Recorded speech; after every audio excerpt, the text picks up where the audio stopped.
Kathy grinned at me. Put her hand on the doorknob. Show time. Okay? Despite the thud of my heartbeat in my chest and the closed door to the living room, I could hear the indistinct voices of my mother and mother-in-law as they gossiped in there, chuckling every so often. I took a nervous breath, shook my head. She shook hers as well, regretfully, but took her hand away from the knob. Okay. I'll give you a few more seconds to compose yourself. Let's have a last-minute check. Turn around for me, sweetie. Nervously, my knees actually knocking, I did as she said. Thought I'd appeal to her, just one more time. Please, Kath? Please don't make me go through with this. Please? As I said this, my voice trembled and my eyes started filling with tears. Damn it! She whispered fiercely. You start to cry and make your mascara run, I'll give you something to cry for. I mean this. Keep this nonsense up and I'll send you upstairs for the hairbrush. Then, you'll still have to go in there and I'll put you over my knee and spank you like that, would you? What would your little mumsy think of her son then? I knew she was serious. Tilted my head backwards and blinked my eyes rapidly to clear them. That's better. She smiled and patted me on the backside. You'll be fine, don't worry. You're really pretty now, but don't forget to flounce your petticoats just a little when you walk. It makes a really feminine picture and enhances the dress. Okay. Let's do it. With that, she opened the door. Tara. She crowed. Ladies? Someone I'd like you to meet. Come on, dear. With that, she took a gentle hold of my arm and pulled me unresisting into the room. Mindful of her command, I made sure to shorten the length of my step. With this, and my 3-inch heels, my dress and layered petticoat flounced most becomingly. My mother-in-law, Janice, looked up with a pleasant smile, and started to rise from the chair she'd been sitting in. Oh, what are you doing, Mother? Kath said. Since when do you get up for Donald? Janice looked a little puzzled, not understanding what had been said, but froze in position for a second. Then her eyes recognized me. Slowly, she settled back into her chair. At that point, I did what Kath had been drumming into me for weeks. I placed my right foot delicately behind my left and, taking the sides of my dress in my hands, dropped a polite little curtsy. Hello, Janice. I said softly. Hello, Mummy. My mother's mouth had fallen open as I'd been introduced, but she recovered from her surprise. My Donald, she said. I'd never have recognized you if Kathy hadn't said. You're so much prettier now, and what a gorgeous dress. As she was saying this, she rose and came over to me, and gave me a girlish peck on the cheek, a woman-to-woman greeting. Kath was nonplussed. Wow, Norma. You sure take things in stride, don't you? My mother shrugged to show that she'd heard Kath, but was too busy scrutinizing me to answer that particular query. I'll say this, Kath. You've done a wonderful job on him. I mean, pierced ears? Plucked eyebrows? She took one of my hands in hers, examined my nails closely. And? Unless I'm mistaken? These are real nails, not filled. Right? And what a pretty shade of red, eh? I've never really liked all of this modern rage for ugly-colored nails. Then she shook her head. I could have sworn that his hair was a wig, but it's not, is it? I'd been so concerned about Mummy that I hadn't noticed Janice getting up, but all of a sudden, she was standing close to me and lifting the skirt of my dress and the petticoat layers up to reveal the backs of my stockings, the garter belt straps, and the lacy hem of my panties. Whoa, woo! She laughed. Look at this, Norma. Nice smooth legs, and look at how straight those seams are in his nylons. Wow. She turned her attention to Kath. Okay, daughter. What gives? I have the feeling that though my little son-in-law looks very natural in his pretty dress and makeup, I'm thinking that it's not entirely voluntary on his part, or should I say her part. Dead on, Mom. Kath replied with a short laugh. I keep referring to him as a him too, see what I mean? I'm just going to have to consider that my husband is now just like any other woman and deserves to be addressed as if he were one. But that's one of the reasons I wanted you two to come tonight to meet him. I've decided that he needs a new name. I've been thinking of Melissa, but there would be a problem with paperwork, whereas Diane would be easier, the same initial? That sort of thing. What do you think, Norma? I'm not sure I know what to think, Kathy. My mother said. Could I get a little time to take this change in? And would you tell me? What happened to bring this conversion about? Yeah, Kath, Janice said. How's about some details? Well, that seems fair, my wife said brightly. Sweetie, be a doll and fix everybody drinks. I'll even let you have a Shirley Temple for being such a good girl. With that, she gave me a pat on the backside, then sat down on the couch. My dress swirling about me as I walked, I went to the bar. From past experience, I knew what everyone was having. As I was preparing the drinks, Kathy started to talk. Well, it was probably you, Mother, that put the idea into my head. Me? Janice said, grinning and putting her hand to her chest in pretended surprise. Yeah. Remember that night we were over at your place and he took over doing the dishes for you? He does that all the time, Kath. What night are you talking about? Janice said. Oh, don't know. About 6 months ago? No. Can't say as I do. Kath shrugged. It really doesn't matter. You put on that sweet, sweet voice of yours and said something like, "Ooh, Donald is such a darling. Might make some lucky girl a nice wife someday." Oh yes. I seem to remember making a comment like that. Janice admitted, then to me in a sort of apologetic tone. You always were so goddamn sweet, Not like a real man. Well, that remark sort of put the idea in my head. Kath continued. I started noticing how he always seemed to volunteer to help with the dishes, loved to cook, could never seem to keep his eyes off me if I was putting makeup on. Doted on buying the prettiest, frilliest, most feminine lingerie for me. For you? Janice laughed. Miss Jock? Oh. I'd wear it for him now and then. It really helped our sex life along. You're not saying he was gay? Janice burst in. Kath tooted. No, Mom. We did all right in the sex department. He was kinda submissive, but if I wore my nice undies, he'd be a little more attentive. Know what I mean? I'd put the drinks on a tray, then walked over to the ladies and passed them out. I hadn't made one for myself, so when Kath patted the seat beside her, I put the tray down, then sat where she'd indicated. Her arm came up around me, and I snuggled into her shoulder. Both mothers looked on, smiling slightly at this display of my wife's power.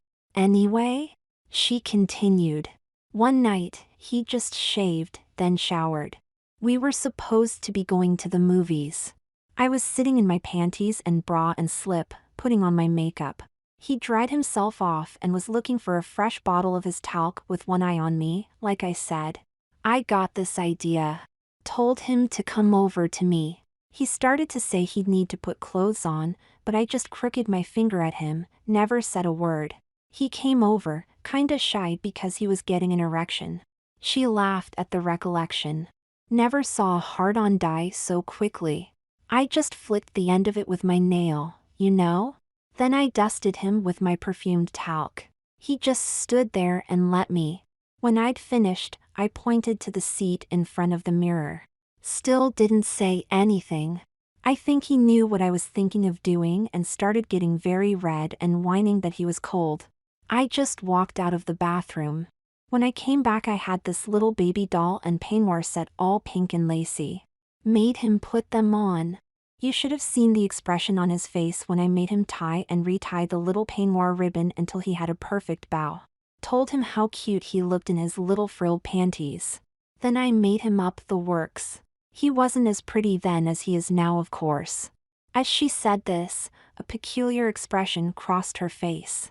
She looked as if she was going to say something to Mummy, but then changed her mind and started talking again. But I was happy with the results, and guess what? His erection was back in full force, and I couldn't very well let it go to waste then, could I? She and Janice both laughed out loud. Mummy smothered what looked like a grin. Kath shrugged. And I noticed immediately that in his baby dolls and makeup he behaved almost exactly like a woman would. All soft, cuddly and docile. Actually, kinda turned me on. Since then, I've been working on him just about all the time. How to dress. How to walk. How to talk. How to act like a real girl. Sometimes I found that I have to treat him like a little girl to get him to behave properly. But you're here now because I wanted to tell you both that I'm just about ready to switch him permanently. What? Janice said. Permanently? You can't do that. Don't see why not. Kath said amiably. Hair's grown out to a decent length. Same as his nails. Ears are pierced. Got some hellishly expensive breast forms that are the closest things to the real thing you can get. She laughed. You should see them bounce when he's not wearing a bra, so cute. She paused. Had a little problem getting the skin tone matched, but it's just about perfect now. Can hardly tell where he ends and the breasts begin. But do you mind me saying, dear? He looks a little top heavy, Janice said. Oh, he is, but I just couldn't resist it. He'd made a slighting comment one time about a woman who jiggled. Thought I'd teach him a lesson. Came awfully close to getting him D cups. You've got to be kidding. Janice laughed. A D cup? I'd be surprised if he didn't fall on his face. Well, I did change my mind at the last minute. Actually, Sandy talked me out of it. Kath answered. Your friend Sandy? Isn't she into something about gender modification? Mummy asked. Right, Norma. She's a specialist in the field. Really has been a big help in getting him this way. Actually, she suggested a B, but I balked at that, so he ended up a C. You said that he really bounced when he didn't wear a bra. Janice said. How does he keep them on? Sandy's been providing me with various adhesives. Checking them out for allergic reaction, that kind of thing? I think the type he's using just now is going to be just about it though. He may never have to take them off again. I almost fainted there and then. What? I squeaked. You never told me. Kath's arm tightened around my shoulders. Wanted to surprise you, sweetie. Can't promise though. But you're getting closer and closer to being my ideal woman. She turned her attention back to the other women. He can walk in heels probably better than me. Applies his own makeup. Sandy and I have had him on a closely watched estrogen program. Don't want to chemically castrate him, give him just enough to plump him up a little. I mean, he's starting to look as if his hips are growing, his voice is softer, and he has the nicest little soft arms. Anyway, I made him quit his job, so as of tomorrow, he's going to stay home and be my cute little housewife, aren't you, honey? Shamefaced, I could only stare at the floor. Then I felt my wife shift position as she turned to look at Mummy. But Norma? You really didn't seem very surprised to find that I dressed your son up as a woman. You also said, if I remember correctly, something like you're much prettier now. The more I think about it, the more I'm curious. What did you mean when you said the word now? She meant I was much prettier as a girl than I was as a man. I interjected desperately. Oh shush, Diane. Kath said, but gently. Little girls should be seen and not heard. Well, Norma? Have you seen our little Diane in skirts before? Mummy looked at me apologetically, shrugged. I've only seen him in dresses a few times actually. But I'm pretty sure that Mary used to dress him up quite a lot. Oh, Mummy! I wailed. You said you wouldn't ever tell. I know I did, dear. But something's come up. You'll understand in a minute. Honestly. Kath gave my thigh a light but warning spank. Won't tell you again, young lady. Now just be quiet and let us women talk. She turned to Mummy. Mary? His young sister? But she's, what, 2 years younger than him? Almost exactly. Mummy agreed. But she started bossing him around almost from the beginning. Then when she was about 13 or thereabouts. I think it was about then, started dressing him up, making him play girls' games with her and her friends. But surely her clothes weren't big enough for him? I mean, she's bigger than him now, but she couldn't have been at that age, surely? I don't really know. Mummy answered. I think she got her friends to contribute their old party dresses. Party dresses? Janice exploded, laughing. She pointed her finger at Kath. Bet you thought you were the first to do it to him, huh? Kath shrugged. That explains why he was so easy, I guess. Mary had broken him in. Then she turned back to Mummy. But Norma? Something's not gelling here. You said you really didn't know. How come you didn't know whose dresses your son was wearing? I tried to turn a blind eye to it. Tried to pretend it wasn't going on. Mummy said, spreading her hands helplessly in front of her. I mean, his dad was dead and he had no male model to work with. And he'd become so handy about the house. Mary made very sure that he did all of her chores, and he was so much better at them than she was more obedient too. It was just so convenient, I guess. I mean, I was working and all. So your daughter effectively trained your son to be your housemaid? Janice asked. That's unfair. Mummy snapped. What was I supposed to do? If I had made Mary take her fair share of the chores, she'd have taken it out on him, and anyway, he didn't seem to mind. She paused and turned to me. It wasn't so bad, was it? No, Mummy. I admitted. So you wore dresses all the time? Janice said to me. Wear them to school as well? Haven't you been listening? Mummy asked her. He didn't wear dresses around me at all. The only times he wore them was when I wasn't there. Then she paused. Well, that's not exactly true. But it was only once. So how did you find out about all this? Kath asked. Oh, a mother can tell. I mean, a little girl bossing her big brother around? Dropping hints about what she was doing to him? Him staying at home and playing with her friends after school? Then, one day, I think they all thought I'd gone out, because I'd lent my car to a friend. I was in my sewing room when I heard them come in. Mary, two of her friends, and Donald. The girls giggling at him. Then I heard the record player going on. I didn't think too much of it at the time, but there seemed to be a lot of teasing, you know? I can imagine. Janice said smugly.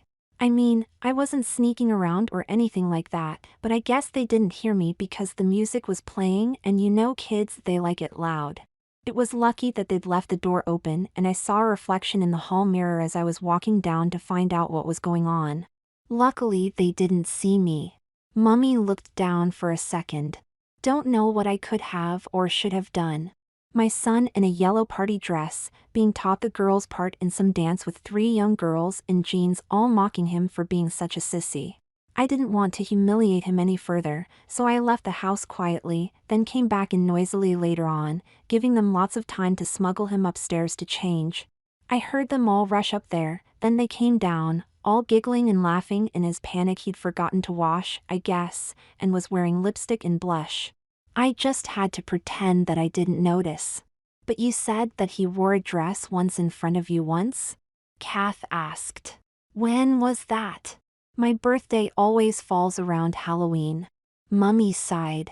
About 5 years ago, it was on the day after.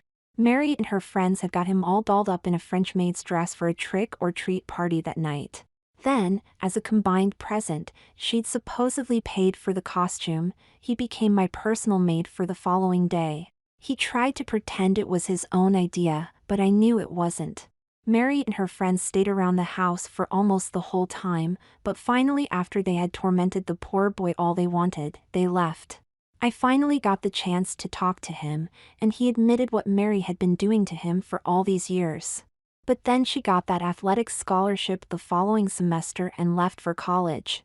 So up until now, I haven't seen him dressed up again. There was no sense in taking him out of the uniform, was there? Kath gave me a reassuring squeeze. That's all right, Diane. I think it was sweet that you tried to act like a man for me. I was just too stupid to see what a nice girl you would make. Wasn't your fault. But Diane? My mother used my new name for the first time. I'm sorry for telling about you and Mary, but if I hadn't, she would have. Sure, Mummy. I huffed. Hardly ever see her from one year to the next and she's gonna tell? Mummy sighed again. Dear? She's flying in from New York tonight. Actually, I was going to bring her here with me, but her plane was delayed. I figured, if she sees you like this, the whole story would come out anyway, and I'd probably tell it nicer than she would. But tonight? Mary? I asked in some horror. Then I turned to Kath. Please, Kath. Please? Don't let my sister see me like this. Then back to Mummy. How long is she going to be visiting? Mummy frowned. Sorry, Diane. It's not a visit. Her divorce is final. She got a big settlement last week. Says she's coming back permanently. I felt the absolute horror permeate my whole being. Then Kath cuddled me tighter. Don't worry, pet. You're really pretty now, so she can't make you any more girlish, can she? Not only that, you're my girl, and I won't let her bully you ever again. She turned to Mummy. So? When does Mary's plane get in? Where is she going to be staying? Mummy looked at her watch. Well, the last time I called, she was due in about an hour from now. She was half thinking of staying at the Radisson, but I asked her to stay with me, so that's where she's staying. Kath nodded. Okay, Diane. Run upstairs and change. Put on that coral skirt and jacket, the white silk tee, the jade shoes and handbag, gold loop earrings and gold chain. That little teal hat with the short veil? Yes. Isn't a perfect match, but it'll do. Better change your lipstick too, that raspberry? Should be just about right. Well, what are you waiting for? Hurry, girl. I was staring at her in horror. Handbag? Hat? You want me to go outside? Yes. I think it would be a good idea if we went and picked your sister up at the airport. Then bring her back here. Put her up in the spare room? She turned to Mummy. If you don't mind, Norma, I think I'd like to get to know my sister-in-law. Get things straightened out a little? Might be a very good idea, Kath. Mummy said. I started to tremble. But Kath, oh Kath, please don't. She took her arm from around my shoulder. Diane, I've been very patient with you today. You are going to the airport. I'll even let you drive. I'll go and get Mary while you circle the airport. If you give me any more arguments, any at all, why then, I'll just have to drive and you'll go and meet Mary in the terminal. That what you want? I knew by the sound of her voice that I was on thin ice. Knew that I was going to be dressed just the way she described, but the idea of walking through the terminal, then meeting Mary dressed that way. Oh God!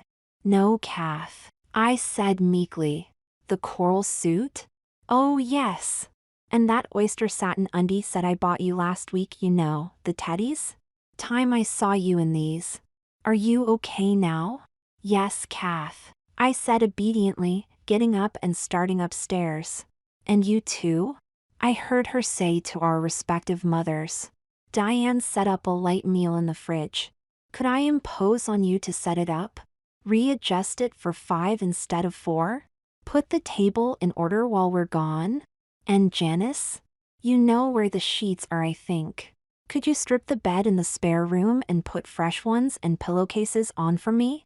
I'll go and clean out the car a little while Diane's getting changed. I hurried to do as I was told.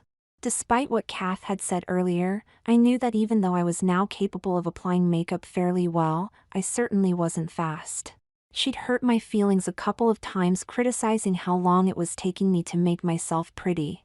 In our bedroom, I took off my earrings and necklace. Put them in my jewelry box. Took out the chain and earrings she'd said she wanted me to wear. Laid them on the dresser. Didn't have too much trouble getting out of my dress and petticoat, though I had to be very careful not to smear them with makeup as I removed them. Hung them both up in my part of the closet. Pulled out the matching coral skirt and blazer. Laid them carefully on the bed. I then went to my lingerie drawer and pulled out the matched set that Kath had mentioned. Laid them on the bed as well. Stripped off all the rest of my clothes, dropped them on the floor. Quickly, I'm very shy about seeing myself nude. I put on my clean panties and bra. Fastened it. Put on the garter belt, pulled the straps down through the panty legs, pulled my stockings up, doing it very slowly to maximize the sensation of the material sliding up my smooth legs and ensure that my seams were straight. Stepped into my teddies, then shrugged my arms in through the straps and hoisted them into position. As it was the first time I'd worn them, I had to adjust the length of the shoulder straps. Then I set the fasteners under my crotch. I sat down in front of the dressing table and carefully removed my lipstick, then replaced it with the raspberry that Kath had suggested. Did not like the contrast between my nails and the lipstick. Thought for a second, opened the bottle of polish remover and started to remove the polish. Kath came in a minute later. "My, what a pretty picture," she said teasingly. "Your undies look nice on Donald." Then she saw me working on my nails. "Aw shit," she said. "I didn't tell you to do that. We don't have time." I couldn't stop the tears from forming as I looked up at her, but managed to stop them from spilling over. "That's not fair. If you're going to call me Diane or Melissa, that's fine, but enough of this phony Donald stuff. I know you don't think of me as a man anymore, so don't pretend. Another thing. I can't stop you from making me go to the airport, but I am not going outside with one shade of lipstick and a horrible mismatch on my nail polish." Even though I was still sitting, I stamped my foot down in frustration. "And another thing. Everybody else gets asked what my new name is to be. How come I'm not involved? I don't think you're being fair." Kath actually backed away, surprised at my vehemence. Then she leaned forward and gave me a gentle kiss on the temple. "I'm sorry, sweetie. I was being cruel. I've just got so used to bullying you around that I got carried away, I guess. Do you have a name you'd like?" I sniffed. "Yes. I quite like Melissa. It's a prettier name than Diane. But I didn't know what you were talking about when you mentioned the paperwork and all that stuff. Just getting your insurance and social security changed over to your new name. It'd be easier if the initial were the same. But dear? You want to be called Melissa? Well, Melissa it is." Then she gave me another soft kiss. "Feel better now, Melissa?" I gave her a tremulous smile. "Thanks, Kath. I'm sorry I got upset." "Oh, that's all right, dear. I like my girl to have a bit of spirit." She laughed. "But I haven't really been altogether fair with you." She slid her hand down my back and caressed my backside. "You know how I said downstairs that you were on a restricted regimen of estrogen and hormones?" I nodded. "Well, to tell the truth, I increased the dosage a few weeks ago. You really are starting to develop nice round hips. You don't mind, do you?" I shook my head. I had the feeling that something was happening. I'll swear that my feet are getting smaller and my penis too. I blushed for a second. "And I don't think I'm getting as many erections." She slid her hand under my arm and caressed my breasts. "Oh, that doesn't matter, you'll see. But doesn't feeling all nice and wearing pretty clothes make up for it?" Then she stood up, laughing. "You'd better go ahead and finish your nails or we'll never get out of here." "I'm sorry. I'll leave you alone." With that, she went into the bathroom and I heard a faucet being turned on. It took me no time at all to get the old polish off. Then I went and put my outer clothes on. The silk tee, then the short straight skirt that barely reached my knees. I put my earrings and necklace on, then the jacket. Slipped my shoes on, then put my lipstick and blusher in my handbag. Barely remembered to put my license in as well. Then I put my last coat of polish on.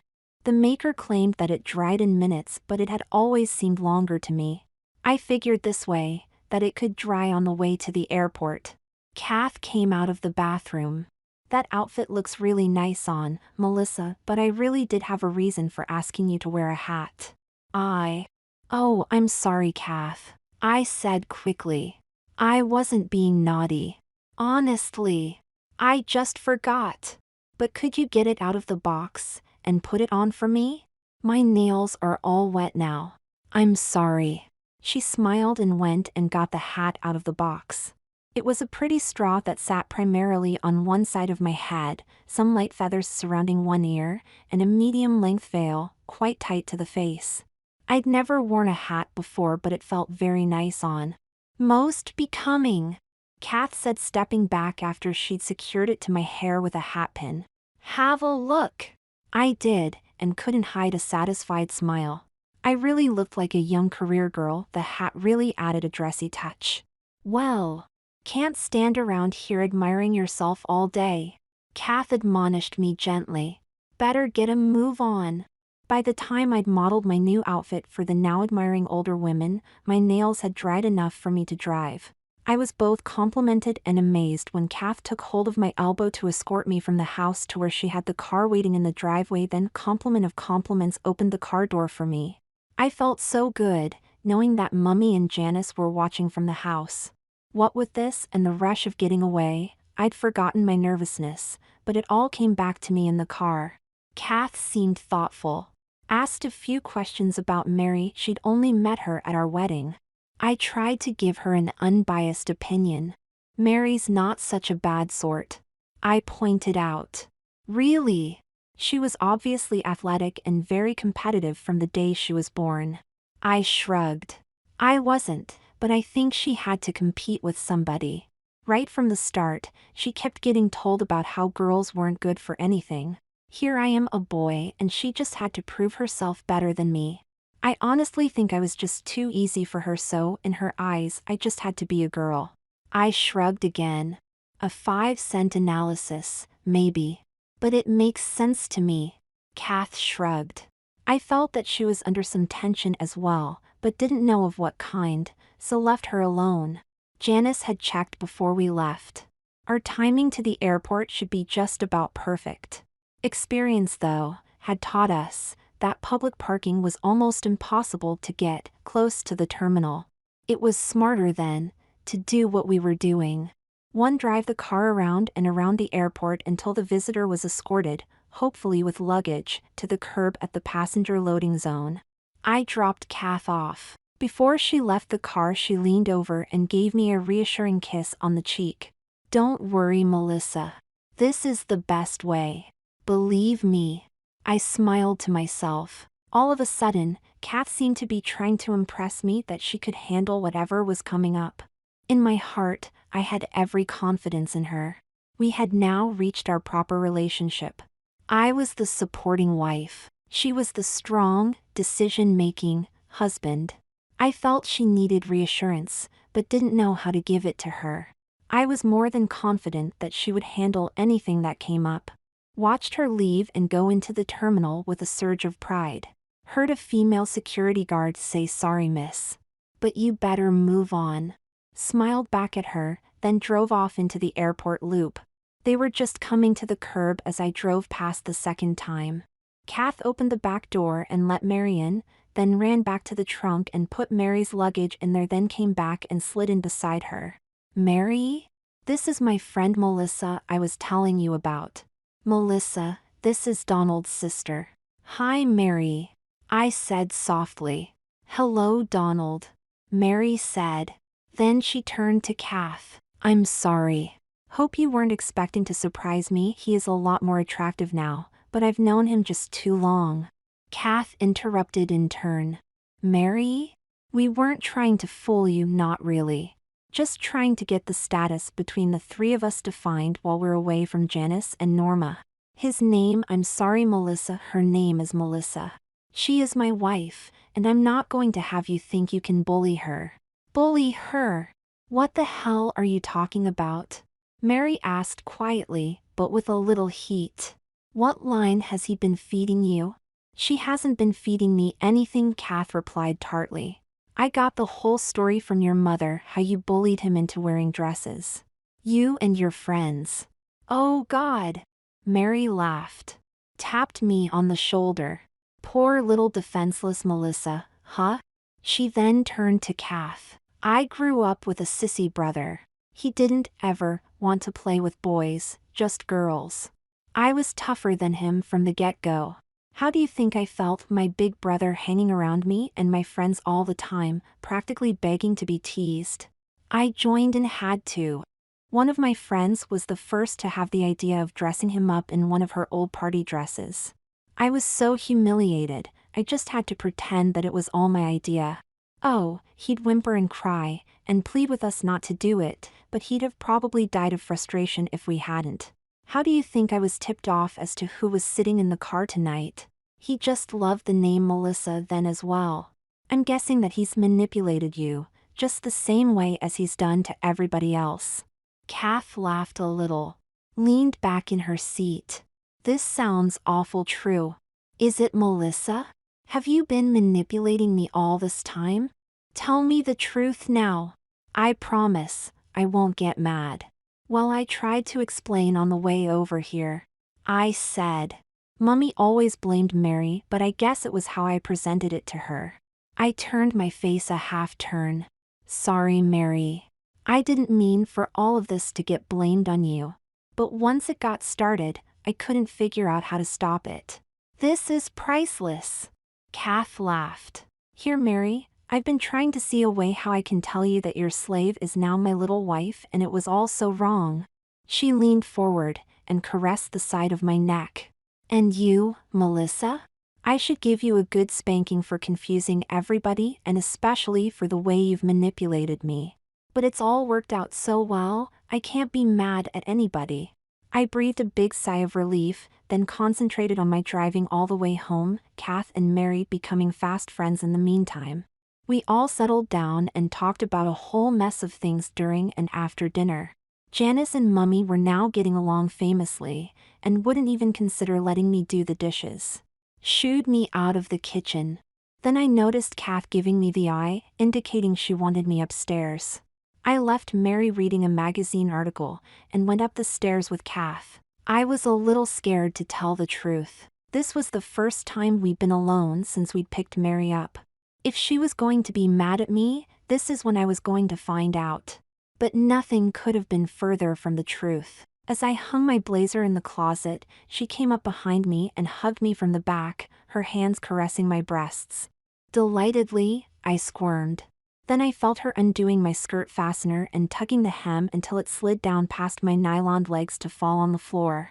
Then she unfastened the back of my tee and pulled it up over my head, threw it on the floor as well. I was starting to pant with anticipation, so kicked off my shoes as she undid my stockings and slowly worked them downwards for me to kick them off. Then, she undid my teddies and garter belt and removed them to leave me standing in my bra and panties. Then she handed me a pair of pure white panties. Put these on for me, please, Melissa. Quickly, I stepped out of the ones I was wearing, then into the new ones. They were of some delightful satiny material, with a sort of lace overskirt. I was looking in the mirror to see how they looked, when Kath undid my bra, to let my breasts free. And in the reflection, I saw that what she had been saying was true. I did have feminine breasts, that would be very hard to distinguish from real ones. My little, skirted, panties emphasized the rounded swellings that my hips were becoming. I couldn't help it. Quickly, I covered my breasts with my hands, letting out a little squeak in the process. Don't worry, sweetie. Look what Daddy has for you, I heard Kath say. She was holding out a cloud of white satin, lace, and chiffon. Odd, I took it from her and put it on over my head. Oh, was all I could say for a second. How beautiful. And it looks more like a wedding gown than a nightgown, doesn't it? Maybe just a little, but wedding dresses don't come with peignoirs, nightgowns do. Kathy said, smiling, handing me an almost transparent negligee of white chiffon. Eagerly, I slipped it on, then tied the pink ribbon under my chin. Couldn't help it. Pirouette in front of the mirror. Squealed happily. Hold on just a minute, would you, pet? Kath asked, going into the bathroom. She actually was less than a minute before coming out wearing a pair of blue silk pajamas and a white terry robe. Oh, Kath, I tittered. You look almost like a man. Thanks, she said. Thought somebody should in this marriage. But let's go down and say good night to our guests. I started to get nervous again, but she read the expression on my face and led me out and downstairs before I could say anything. Her timing was just about perfect. Janice and Norma had just finished in the kitchen and were in the process of showing Mary where her room was. Putting an arm around my waist, Kath started to lead me down towards them. About the second stair down, her hand slid from my waist area to my rounded backside. I could feel the heat from her palm through the satin and lace of my garments as she caressed my buttock in slow, sensuous circles. Vaguely, I sensed that something was not exactly right. I was reacting to the sexiness of what she was doing to me, but somehow everything felt different. I was getting an erection, but it was just a pleasurable feeling, nothing special. What I was feeling was a sort of internal yielding that was making my knees weak, and the strangest feeling that my nightgown was clinging to me all over. Then I looked down. My breasts, now free of my bra, were doing exactly what she had described earlier, bobbing around within the confines of the nightgown bodice.